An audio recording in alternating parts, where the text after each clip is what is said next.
स्वामी चित्तैयानंद की, क्योंकि गिरफ्तारी के बाद स्वामी चित्तैयानंद सरस्वती का असली चेहरा सामने आने लगा है। पुलिस ने गिरफ्तारी के कुछ घंटे बाद ही बाबा की असलियत सामने ला दी है।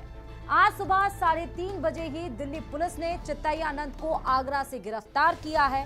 वो आगरा के होटल में रुका था। पुलिस को उसके पास से फर्जी विजिटिंग कार्ड मिले हैं। एक कार्ड में उसने खुद को यूनाइटेड नेशन का परमानेंट एम्बेसडर बताया था, जबकि दूसरे में ब्रिक्स देशों की ज्वाइंट कमीशन का सदस्य और इंडिया का स्पेशल इनवॉय लिखा है। पुलिस अब इस फर्जी बाबा की अन्य गतिविधियों की भी जांच कर रही है।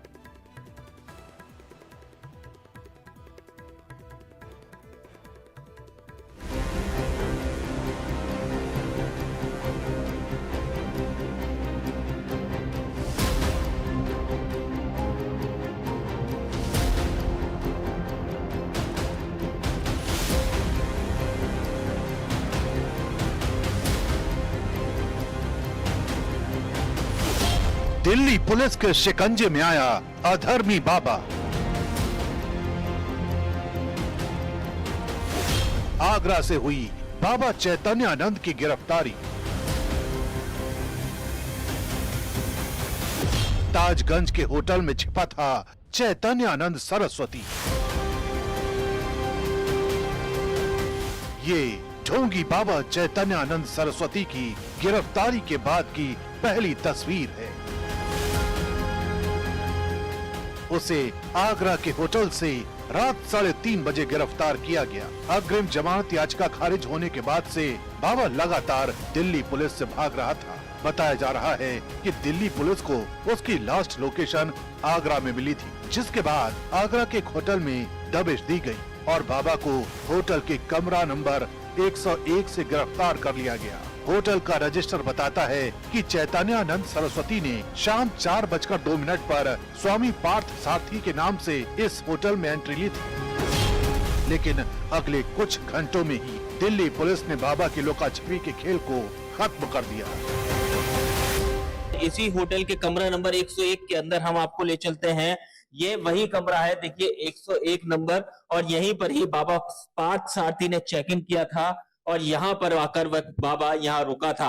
कमरे की हालत देख सकते हैं आप, यहीं पर ही थे। लेकिन जैसे ही दिल्ली पुलिस को सूचना मिली तो दिल्ली पुलिस यहाँ पर पहुंची थी और फिर इसी कमरे से दिल्ली पुलिस ने बाबा को गिरफ्तार किया।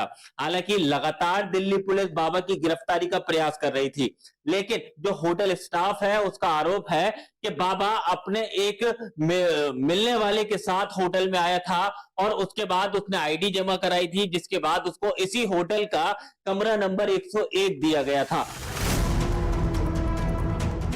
चैतन्यानंद सरस्वती की असली दुनिया पाखंड और धोखाधड़ी से भरी हुई है। मामला वसंत कुंज के Shri Sharda institute of Indian management से जुड़ा है, जहां बाबा ने 2010 से अब तक एक समानांतर ट्रस्ट बनाकर करोड़ों की हेराफेरी की। पुलिस जांच में खुलासा हुआ है कि उसने लगभग 20 करोड़ रुपए फर्जी ट्रस्ट में ट्रांसफर की और जुलाई 2025 से करीब 60 लाख तक कैश निकाले। यही नहीं, संस्थान की जमीन पर कब्जा करने की भी कोशिश की गई। इसी मामले में दिल्ली पुलिस ने 19 सितंबर को 3 FIR दर्ज की थी, जिनमें धोखाधड़ी, आपराधिक विश्वासघात और दूसरी गंभीर धाराएं शामिल हैं।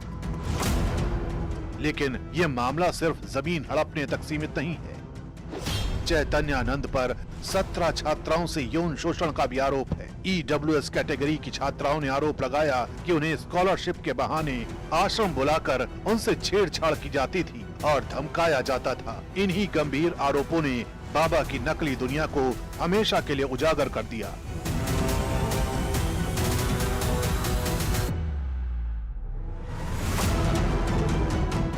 गिरफ्तारी के बाद बाबा चैतन्यानंद से पूछताछ का लंबा दौर चलेगा। दिल्ली पुलिस अब ये जानने की कोशिश करेगी कि बाबा ने किन रसूखदारों की मदद से इतना बड़ा साम्राज्य खड़ा किया।